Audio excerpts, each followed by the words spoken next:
Foi. Tá gravando. Tá gravando? Tá gravando. Eu acho que tá gravando. Tá gravando. Mas se não tiver, a gente Tá gravando. Vamos lá.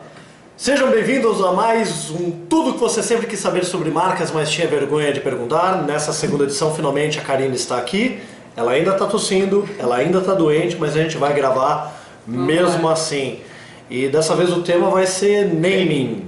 Juntamos perguntas de nomes. Lembrando, né, que ela é a nossa especialista em name aqui dentro do escritório. Ó, muito bem. Muito obrigada. A gente só puxa o saco na frente da câmera, por trás a gente só maltrata. Exato. Então vamos lá as perguntas, Akira? Vamos lá. Aqui vou entrar com duas perguntas em uma, né, que é o do Ricardo Heller de Campinas, que é: naming. Quanto o nome pode influenciar na escolha da empresa pelo cliente?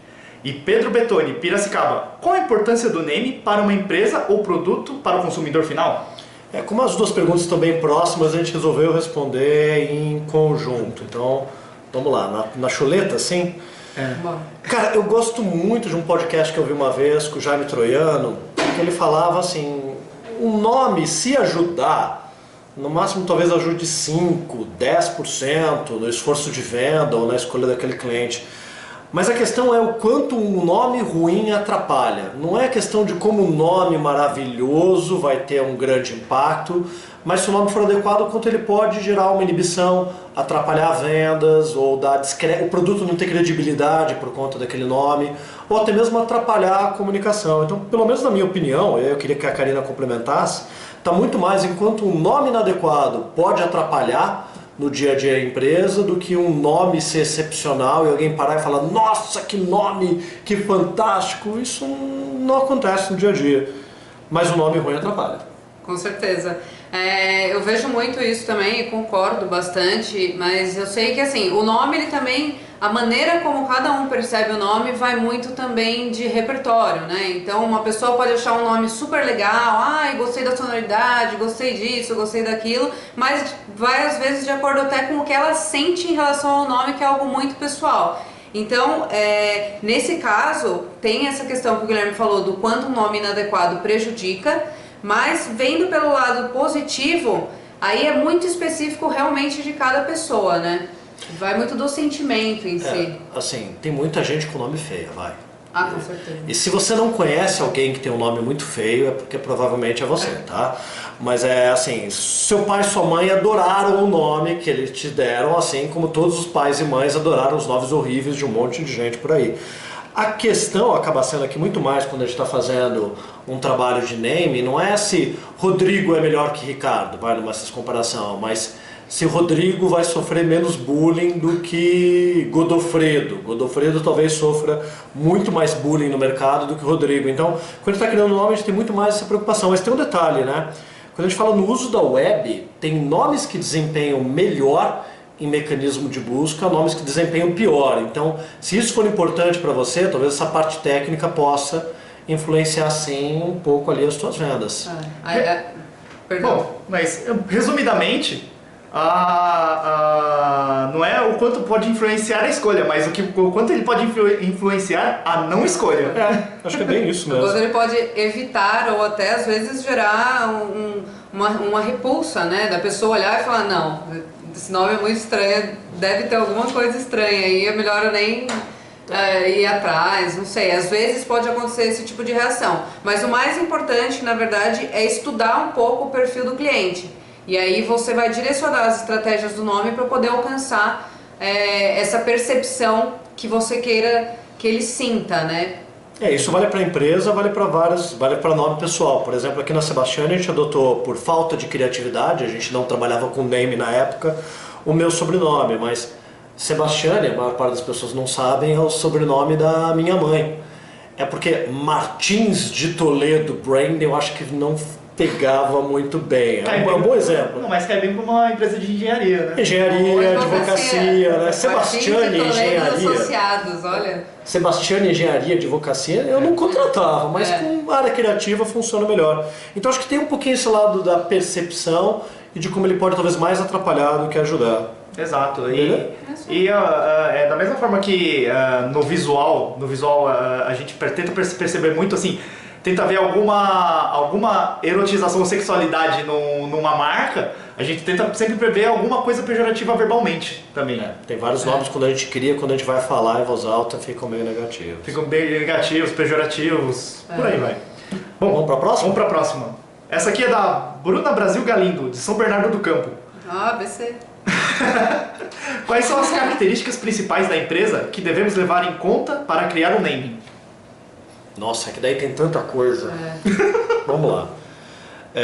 Tem muita gente que fala uma coisa que é uma bobagem, é um mito. Você tem que criar um nome que diz o que sua empresa faz. Mas isso é adequado só se você fizer um produto na sua vida inteira. Muitas empresas têm um mix de produto variável e variado, e aí você tem a preocupação de criar um nome que não limite a expansão da empresa. Ou até mesmo a expansão territorial, né? Você vai lá e coloca como nome da empresa o nome da rua ou o nome da tua cidade, e aí tem um problema. Por exemplo, a rede São Paulo I, que hoje aqui chama Divino Fogão, ela começou a ter problema com esse nome porque na hora que ela começou a ir para o Rio de Janeiro, comida de paulista, ou pior ainda, quando ela foi para Minas Gerais, São Paulo I, comida típica de fazenda mineiro, fala, pô, São Paulo, comida típica de fazenda, eu tô aqui em Minas, eu sou mineiro. Então às vezes o nome pode atrapalhar nessa expansão territorial, então você tem que levar, acho que, territórios. Fiz uma colinha aqui. Uso na web, como é que esse nome tem que desempenhar, se ele tem que ter domínio livre ou não, e nem todo nome precisa ter domínio livre. Perfil do público, então puxa, eu estou falando de perfil de público com maior poder aquisitivo. Posso ou não devo utilizar o nome com algum estrangeirismo, francês e inglês, e até mesmo o que é comum no teu segmento. Porque quando um tipo de nome for muito comum no segmento do teu cliente, criar um nome que seja mais um naquele meio, mais um restaurante com Maria no nome, ou casinha, ou empório, não vai se destacar. Então você tem que tentar romper o lugar comum, mas é o lugar comum do teu segmento.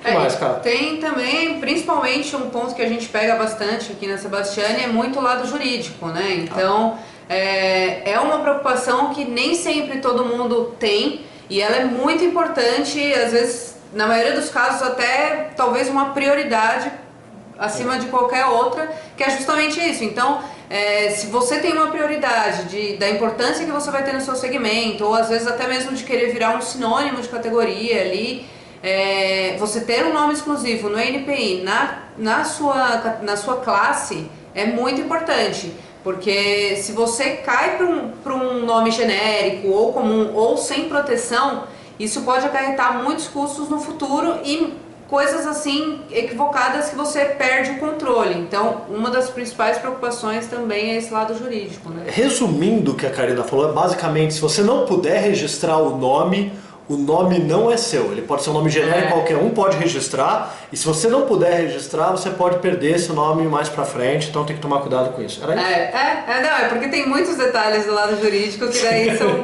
meandros, assim, que é muito complicado explicar num vídeo de, sei lá, pouco tempo, assim. E aí, então a gente já vai pro jabá, já que você falou que é difícil e complicado. Se você quer entender como funciona o processo de criação de nome, até um pouco do registro, agora no dia 7 e 8 de novembro a gente vai ter um curso aqui em São Paulo, a estratégia do name, ou name estratégico, a gente não definiu muito bem o nome do curso, mas já vai ser a terceira ou quarta turma que a gente vai dar, justamente falando sobre como pensar as partes de problematização e de estratégia na hora de criar um nome. É importante falar que é o ano de 2015, porque vai saber quanto tempo esse vídeo vai estar, né? De qualquer outro ano. Olha no post na postagem, né? Mas vamos lá. Última pergunta. Última pergunta, do Vinícius Maia, de São Paulo. Qual a importância de uma boa sonoridade no nome e onde se busca referências para a construção do mesmo? Um adendo. Obrigado pela atenção e parabéns pelo programa. Eu adoro quando alguém puxa o saco. Quando você puxa o saco, a chance da sua pergunta ser lida é muito maior. Né? É mentira isso. Bom, vamos lá. De novo, a questão da sonoridade é meio delicada, porque obviamente a gente busca uma boa sonoridade para o nome, mas você pode querer ter um nome que seja mais suave, mais lânguido, Lancôme, ou você pode querer um nome que seja mais quebrado, mais agressivo, como Ticket. Né? São palavras diferentes que podem ter uma sonoridade distinta. Então, a sonoridade da tua marca, a tua marca ela tem que expressar um lado mais suave, ou mais quebrado, incisivo, agressivo? Ele tem que ser mais prolixo ou sintético objetivo? Então, É muito mais uma questão de o que tem a ver com o teu posicionamento, com a tua estratégia para você escolher a sonoridade adequada, mas não tem nada que a gente possa dizer que seja proibitivo do ponto de vista do som, mas o som ajuda a expressar a personalidade. E tem também o lado, até que ponto ele precisa ser a característica principal, o som.